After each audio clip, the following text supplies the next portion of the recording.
E nós queremos conversar um pouquinho nesta manhã, então, sobre contentamento. Contentamento. O que é contentamento? Estou contente. Qual é a ideia de contentamento? Você começa a pensar um pouquinho na saga humana, o ser humano. O ser humano, ele vive em busca da felicidade, não é? Não há nada que você faça ou deixe de fazer que tenha esse objetivo, ser feliz. O que eu quero é ser feliz. Viver tranquilamente na favela onde eu nasci. Já dizia o Morro do Rio de Janeiro lá. Mas, eu só lembrei disso. Mas o ser humano vive, há uma busca interior, genuína, verdadeira, por felicidade. Nós queremos isso.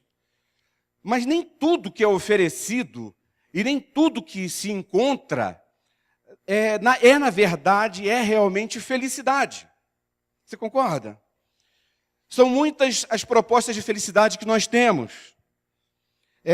E a maioria delas é vendida através das mídias, de várias formas. Por exemplo, para alguns, felicidade é andar de Mercedes. Você está olhando, o Pedro está fazendo assim, ó. Alguns acham que felicidade, vai encontrar felicidade se fizer um bom casamento, tiver um bom emprego, conseguir uma certa estabilidade na minha vida. E às vezes a pessoa chega nesse patamar e não encontra essa tal felicidade. E na maioria das vezes, a felicidade que nos é oferecida ou nos é vendida está sempre relacionada a prazeres, não é? E posse. Por exemplo, é difícil você ver uma pessoa conceituando felicidade num processo difícil pelo qual está passando. Eu estou feliz porque estou passando por um processo difícil que vai me fazer amadurecer e me tornar uma pessoa melhor. É difícil, não é? Vamos fazer uma festa para comemorar isso. A gente não vê essas coisas acontecendo. É porque felicidade está sempre relacionada a prazer, às vezes posse, e isso muitas vezes nos leva a esse consumo desenfreado que a gente vive. Quer dizer, aquilo que eu tenho já se tornou obsoleto e eu preciso do novo modelo que está saindo daqui a pouco. A gente não vive essa pressão? A gente não vive esse desafio? Agora, só que a busca da felicidade, essa felicidade que nos é vendida, ela produz, além desse consumismo, também às vezes até inversão de valores. Quando às vezes eu mergulho no trabalho e esqueço a família, percebe? E outras coisas que a gente pode colocar nessa balança. E acabam gerando muito mais frustrações do que, na verdade, realizações e a tal felicidade. E a gente não precisa fazer força, né? A gente às vezes pode olhar para a nossa própria vida e encontrar isso que a gente acabou de dizer, descrever aqui. Mas você pode levantar os olhos e olhar para o mundo onde a gente vive. E a gente percebe que esse mundo que nós vivemos se tornou um grande depósito de frustrações. Muita gente frustrada. Muita gente frustrada. Porque os pacotes de felicidade que são vendidos, na maioria das vezes, não atingem, não correspondem às expectativas. As fórmulas mágicas de felicidade ou não funcionam, ou se tornam uma coisa tão distante para mim que eu não vou conseguir alcançar nunca. E ainda fico com inveja de quem alcança aquela felicidade que eu julgo ser a verdadeira. E no meio dos discípulos de Jesus, será que acontece com a gente também? Ou nós somos uma elite aí que está acima dessas coisas? O que vocês acham? Acontece não? Fala, Rodolfo. Capitão América. Acontece. Mesmo no meio dos discípulos de Jesus, nós podemos constatar essas coisas. Pois quase sempre o discurso é diferente da prática. Isso acontece muito conosco. Às vezes a impressão que nós temos é que o que se crê e o que se fala não é o que se vive. Percebe? As frases prontas estão nos lábios, não estão? Na ponta da língua. Não se preocupe, meu irmão, Deus está no controle. Ao ouvir isso, o que um discípulo de Jesus Cristo deveria fazer? Qual seria a atitude correta logo em seguida? Pode me ajudar. Qual seria? Fala, gente. Quero conversar.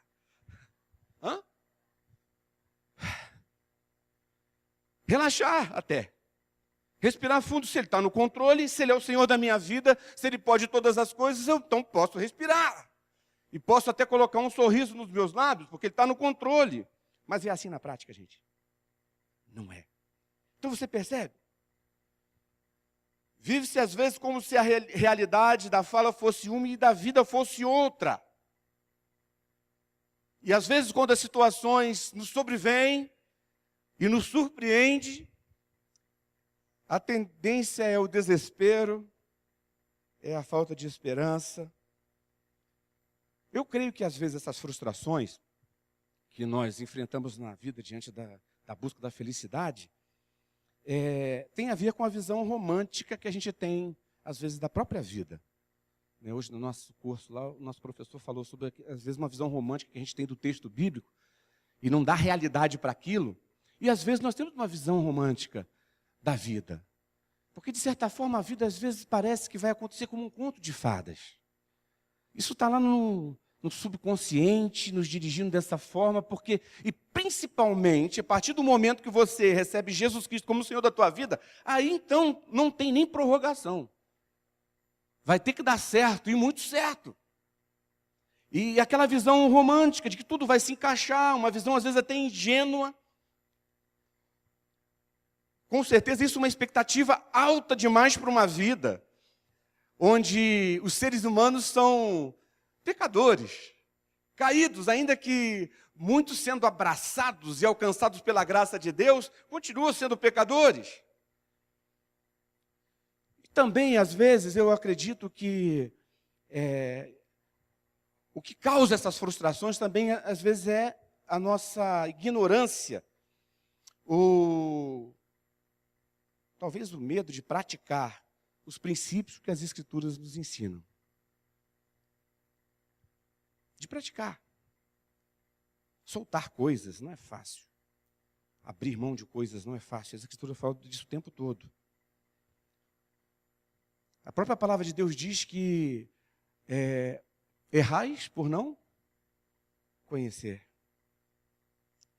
Mas eu gostaria de afirmar nessa manhã que muito da nossa infelicidade tem a ver com a nossa falta de contentamento. A nossa falta de contentamento. Se formos fazer uma autoanálise, raramente nós estamos contentes.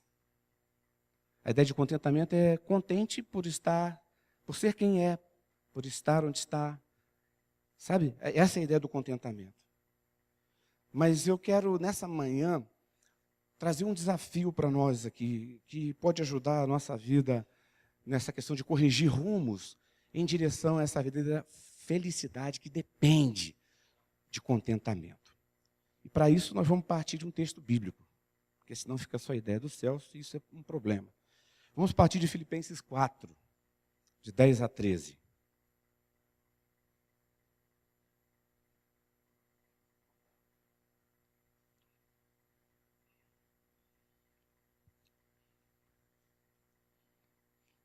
Todos acharam? Filipenses capítulo 4, de 10 a 13.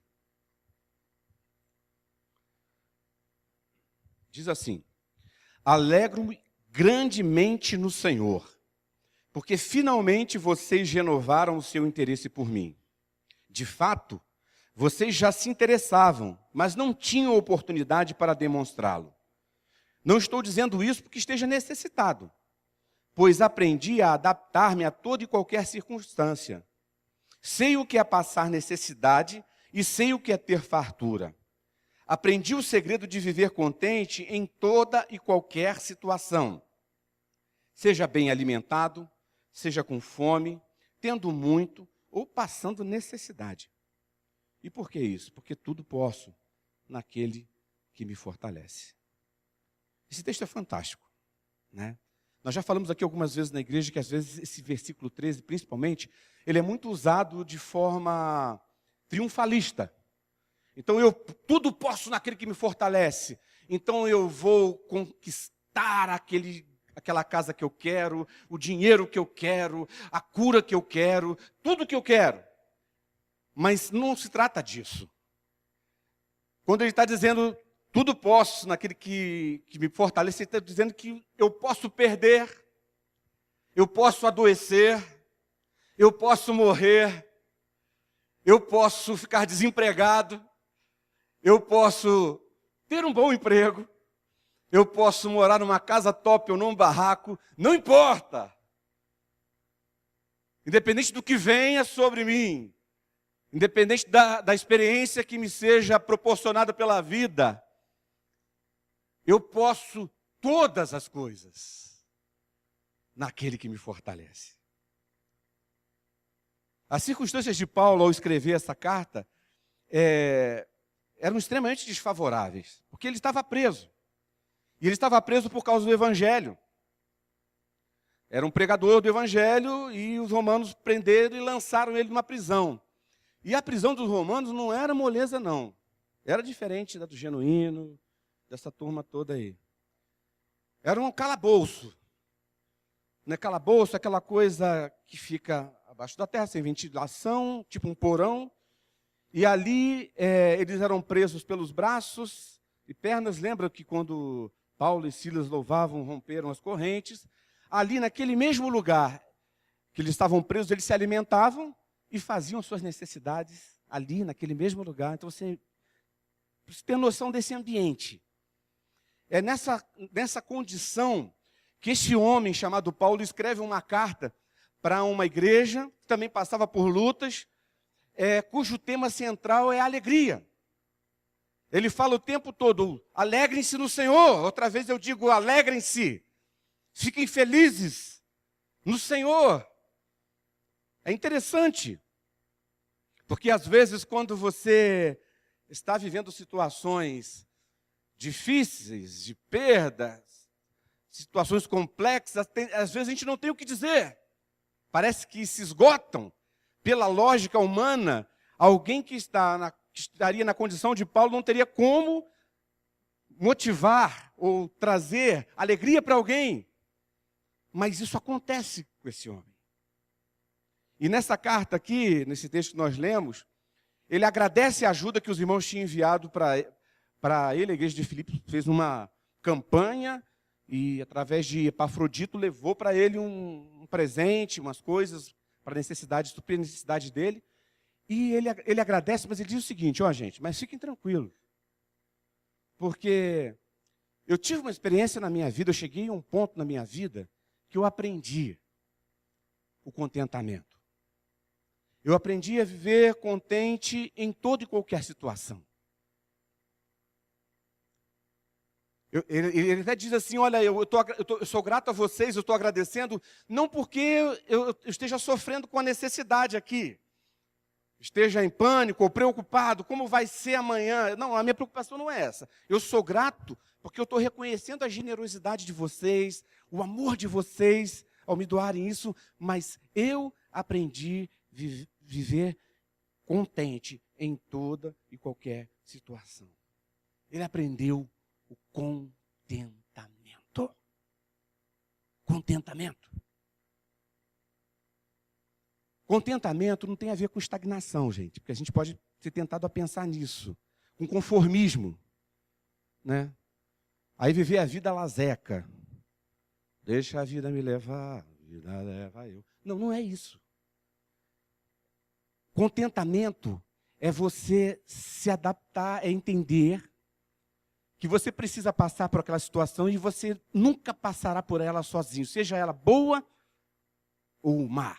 Seja ela fácil ou difícil, porque você não está só. É isso que Paulo descobre. O contentamento é difícil de ser praticado quando não se tem o Senhor. Porque o que faz diferença nas ausências que as situações possam trazer, ou nas perdas, ou no sofrimento, ou na dor, o que faz diferença é a presença do Senhor. Não necessariamente a intervenção miraculosa que vai transformar o caos em bênção, que nós desejamos que sempre aconteça. Mas nem sempre é assim. Mas a presença é suficiente. Eu creio que nós precisamos trazer isso para a gente como algo muito mais forte do que uma teoria. Nós não temos o direito de duvidar de Deus, irmãos. E às vezes nossos questionamentos diante das situações, eles são colocar Deus na parede. Nós não podemos esquecer do que a palavra de Deus diz, por exemplo, Jeremias 29, esqueci o versículo, a idade. Faço 50 esse ano agora estou começando da pane já.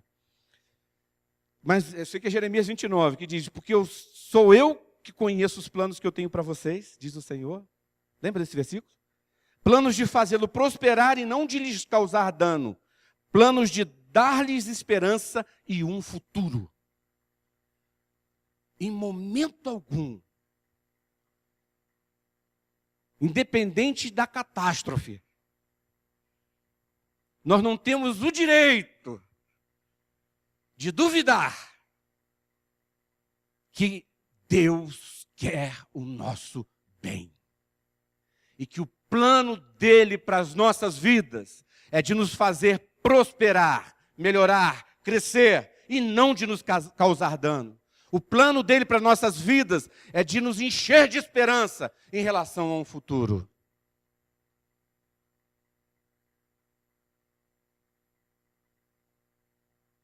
Amém. Glória a Deus. Agora, como construir esse contentamento? Quando nós falamos da vida cristã, nós não falamos de processos fáceis, irmãos. Não são processos fáceis. Quando vendem aquela graça que Dietrich Bonhoeffer chama de graça barata, aquela graça, vem para Cristo você também, vem para Cristo que tudo bem, vem. Acabaram os seus problemas, está tudo resolvido, tudo tranquilo, você não precisa fazer nada. Não, viva do jeito que você quer viver. Agora você é de Cristo, está de Cristo, está selado, está salvo, não precisa mudar nada, não precisa fazer nada. Já ouviu esse evangelho por aí? Fica longe desse evangelho, porque isso não é evangelho não, isso não é boa notícia não, isso aí é graça barata. Isso aí é pernicioso, isso faz mal, isso mata a gente, tira a gente do foco. Eu creio que muitos pregadores dessa graça barata vão ouvir algo duro do Senhor, como os fariseus ouviram. Que eles não entravam, não passavam pela porta e não deixavam os meus pequeninos passarem, ensinando coisas erradas. Isso é complicado. Mas a graça de Deus que nos alcança, ela nos constrange de tal forma que você precisa responder a ela. E responder ao projeto de Deus para a sua vida. Porque Deus quer o seu bem. Amém, irmãos? Deus quer te fazer prosperar, crescer. Amém, irmãos? Deus tem planos de te dar esperança e um futuro. Amém? É isso. Agora, como construir, então, viver dessa forma, trazer isso para dentro de nós e viver, construir essa vida baseada nesse contentamento, de viver como, olhar para Deus como suficiente para a minha caminhada. Uma das coisas que a gente pode perceber na vida do próprio apóstolo Paulo é resiliência. Já ouviu falar nessa palavra? O Xandão, que é físico, já ouviu. Essa palavra vem da física, né, que é um conceito emprestado de lá, que se refere à propriedade de alguns materiais de acumular energia quando exigidos ou submetidos ao estresse sem ocorrer ruptura. Defini certo? E após a tensão cessar, né, poderá ou não haver uma transformação, uma mudança. Seria mais ou menos o exemplo do elástico. Você pega o elástico, estica, depois ele volta ao mesmo lugar. Aquela vara de salto em altura, quando eu vi aquilo, eu sempre achava, vai quebrar, vai quebrar. Mas é interessante, né? Ela enverga bastante, eles vêm, cravam ela no chão, ela enverga e joga o atleta para o outro lado e não se quebra. E volta à condição normal. Como uma mola que você comprime e mantém ela por um tempo comprimida e depois, quando você solta, ela volta ao mesmo lugar. Isso é resiliência, é essa capacidade. A psicologia pegou emprestado e usa-se para definir a resiliência como a capacidade de uma pessoa lidar com seus próprios problemas, vencer obstáculos, não ceder à pressão, seja qual for a situação. A capacidade de passar por situações complexas, de profundo estresse e continuar ou voltar ao normal. Tá certo, psicólogos? Tem que conferir com eles aqui, com todo físico, psicólogo, senão a gente fala besteira. É interessante, essa palavra está até em alta, tem sido muito usada ultimamente. Diante das situações difíceis pelas quais passamos e são inevitáveis, nós temos a opção de permanecermos comprimidos ou estendidos, se for elástico, comparar com elástico, lamentando, murmurando, a gente ouviu hoje na nossa aula, lamentando a sua sorte, ou podemos iniciar um processo de reação que nos faça voltar ao estado anterior. Esse processo de reação para voltar ao estado anterior vai fazer com que sejamos pessoas melhores, porque vai nos treinar, vai nos ajudar, vai acrescentar. E o que nos impede, então, de ser resilientes, de ter essa postura, de assumir essa frustração e, às vezes, se abater e não viver com contentamento e se tornar uma pessoa infeliz? Por que nós demoramos para voltar ao estado original depois das adversidades? Ou por que nós não voltamos e, às vezes, nos tornamos pessoas amargas e frustradas? Eu creio que a resposta para essa questão é que, diante das adversidades, nós sempre queremos explicações. Não é assim? Ou você é diferente de mim? Quando você enfrenta um problema, você quer sempre saber por que está passando por isso, o que isso tem a ver com você. Você faz essa pergunta, não? Fazemos. E por conta disso, nós transferimos responsabilidades. A gente ouviu isso também, estão falando a mesma língua, Pedro. Transferimos responsabilidades. Né? Quer dizer, a culpa não é minha. Então alguém é culpado por isso. Em última instância, é Deus, que poderia ter feito e não fez. E se eu for um pouquinho crente, mais avivadão, a culpa é do capeta sempre. Né? Mas de alguma forma nós começamos a procurar responsáveis para aquilo que estou passando. E isso tem a ver também com sentir-se muito bom. Mas como eu, nessa condição, eu sou uma pessoa boa, estou passando por isso. Nós não somos bons. Agora, você percebe? O contentamento, o viver bem e lidar bem com as situações, te coloca numa condição de viver uma vida feliz. Para que você possa viver esse contentamento, é necessário ser resiliente, né? Buscar resiliência, não se soltar, não permitir ficar comprimido ou ficar esticado, mas ousar reações para que você possa voltar ao estado natural.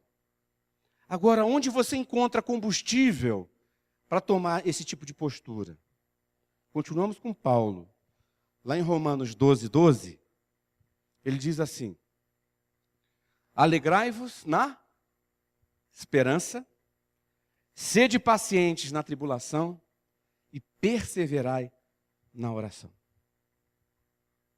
Ele fala de algumas coisas aqui extremamente simples, mas extremamente importantes, que se praticadas, podem fazer de nós pessoas resilientes diante das situações que nós passamos e enfrentamos na nossa vida, pode nos ajudar a construir uma vida com contentamento, onde eu não sou pressionado pelo sistema, pelas cobranças, pelas exigências do meu tempo, mas vivo na dependência de Deus. E ele fala aqui que a alegria, a gente deve estar na esperança. A esperança é fundamental. A pessoa sem esperança, ela não se move do lugar. Quando você perde a esperança, aí encerrou, parou. A gente percebe isso na vida, por exemplo, de pessoas que lutam contra algum tipo de enfermidade. Quando a pessoa desiste e perde a esperança, acabou a vida. Acabou. E a gente vê como a esperança faz diferença, por exemplo, na vida do próprio Jó.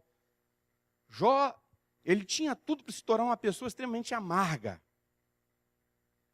E o processo na vida dele começa um processo de perdas, de tudo aquilo que dá estabilidade para a nossa vida humana. A família está bem, que bom. Fazenda está bem, que bom. O gado está bom, beleza, está tudo tranquilo. Significa que as necessidades são supridas, a família está com saúde, a vida flui. E de repente, a gente não sabe de quanto o tempo que levou todo esse processo, mas ele perde tudo isso. E ao perder tudo isso, ele chega naquela condição humana, ele era como você e como eu. Como que você reage diante de perdas assim? Surpreendentes, às vezes injustas, sem explicação. Ele reagiu dessa forma. E ele até entra numa certa contenda com Deus. Mas nessa contenda, Deus se revela para ele. E Deus fala para ele de futuro. E quando ele enxerga novamente quem é o Deus dele, o coração daquele homem se enche de esperança. E antes mesmo que Deus faça o que fez, que não é regra, que ele restaurou tudo. E antes mesmo que Deus fizesse isso, aquele homem diz assim: eu sei que o meu Redentor vive. Aí ele fala assim: antes eu te conhecia só de ouvir, mas agora eu sinto o teu cheiro, estou tão perto, meus olhos te veem, eu sei quem você é. Sei. Gente, vamos perguntar aqui uma coisa para vocês, de uma forma bem simplória. O que é melhor? Viver uma vida tranquila, sem problemas, sem dificuldades aqui sobre a terra, e não conhecer essa intimidade com Deus, ou até passar pelas situações que você passa também, mas descobrir nesse meio o cheiro de Deus, o gosto de Deus, o calor da pele de Deus, se é que eu posso falar assim.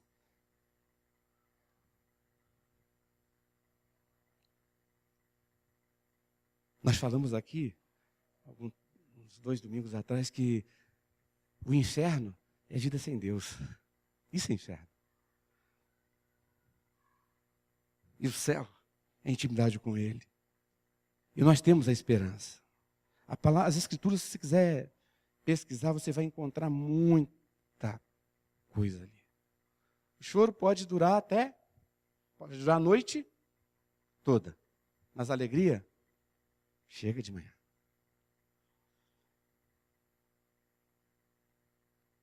Lá em Provérbios 14, 32 diz: quando chega a calamidade, os ímpios são derrubados.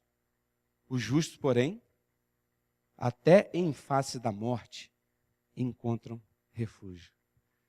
Porque nem mesmo a morte é um problema para um discípulo de Jesus Cristo. Lá em Romanos 8,37, aquele texto bem conhecido: mas em todas essas coisas somos mais que vencedores por meio daquele que nos amou. Ou seja, a esperança é a força motriz para a resiliência, que é fundamental para uma vida de contentamento, que vai nos proporcionar a felicidade tão desejada. E por último aqui, nessa fala de Paulo, ele fala da paciência, também diante da situação. Nós somos pressionados com essa questão de tempo. A gente esquece que teve já um computador 386, né, que funcionava na manivela, lembra disso?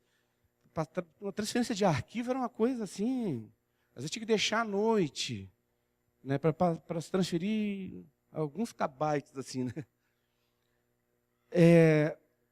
E com essas mudanças, a coisa muito rápida, a gente traz isso para a nossa vida, a gente perdeu a paciência.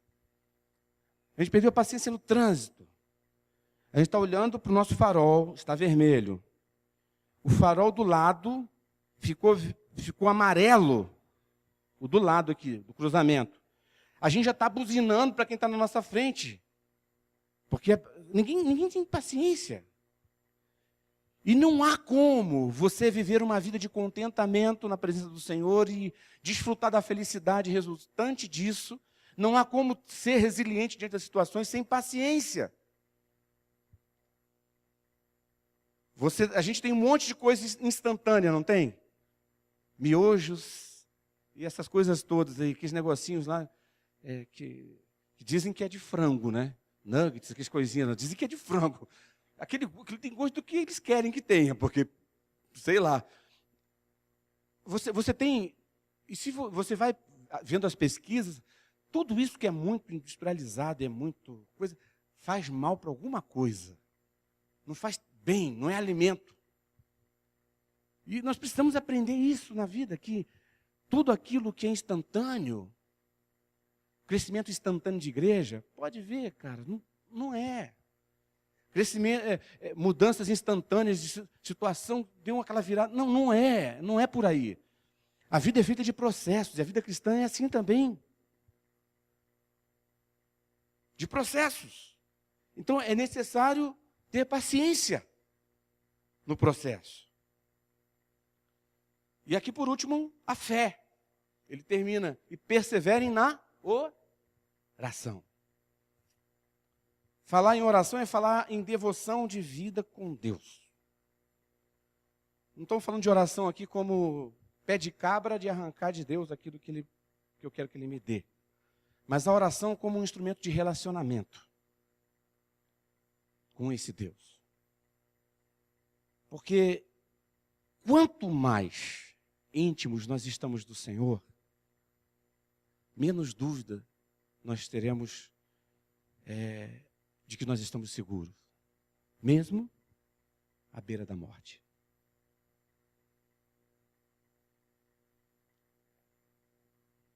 Eu não quero deixar você deprimido, não, nessas coisas que eu estou falando aqui. Eu quero que você fique feliz de se saber assim, ó, é isso. É esse o teu Deus. É esse o teu Deus. Então, para a gente encerrar, agora de verdade. O que faz você feliz? Não, vou fazer propaganda aqui não. Você quer ser feliz? Você busca felicidade? Você é um ser humano normal, não é? Você quer ser feliz?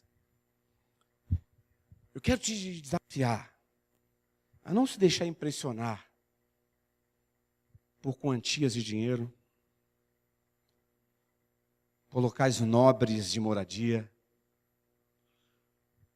por carros top, na campanha contra a Mercedes, viu?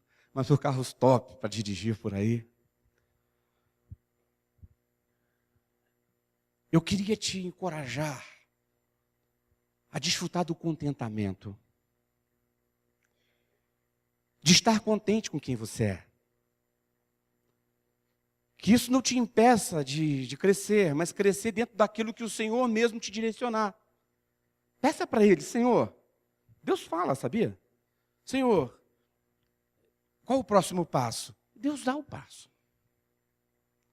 Então não estou falando que está errado você buscar crescer, você buscar mais conforto para a sua família. Não há nada errado.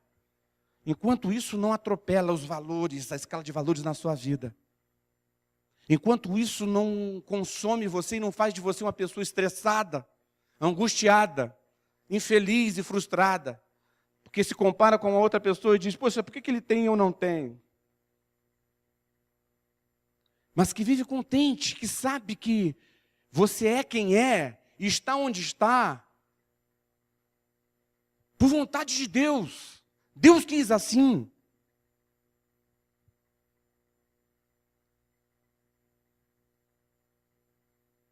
Deus é maravilhoso, Ele fez as cabeças.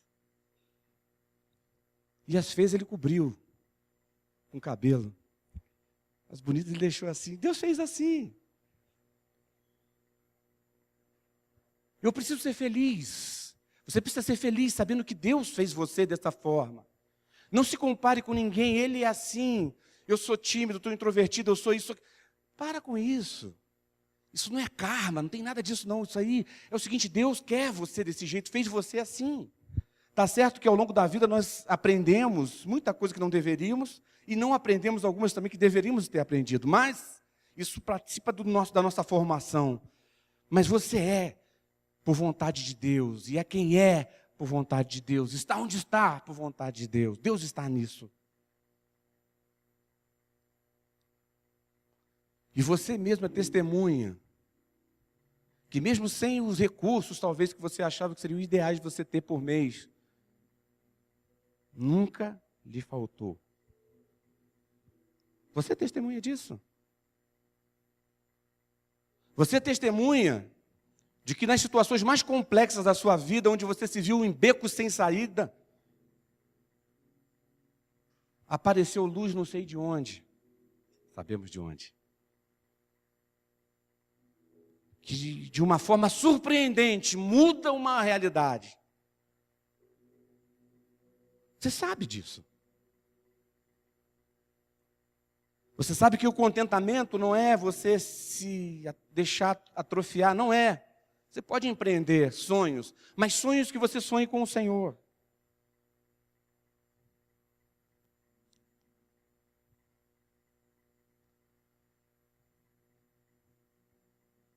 Coisa ruim, ele tenta dizer para a gente, provar para a gente o tempo todo, de que o próximo vento vai nos quebrar. Mas ele é mentiroso, bobão. Porque aquele que vive na presença de Deus aprende a ser resiliente. Se curva. Às vezes encosta até no chão. Mas volta. Mas volta. E fica de pé.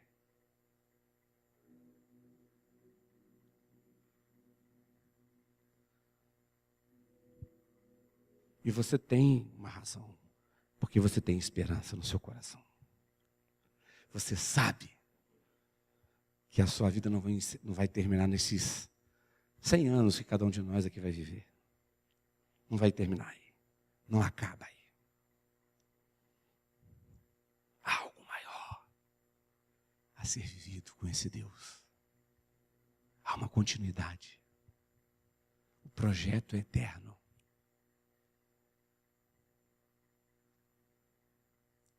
E aí todas aquelas parábolas que Jesus contou, às vezes vale a pena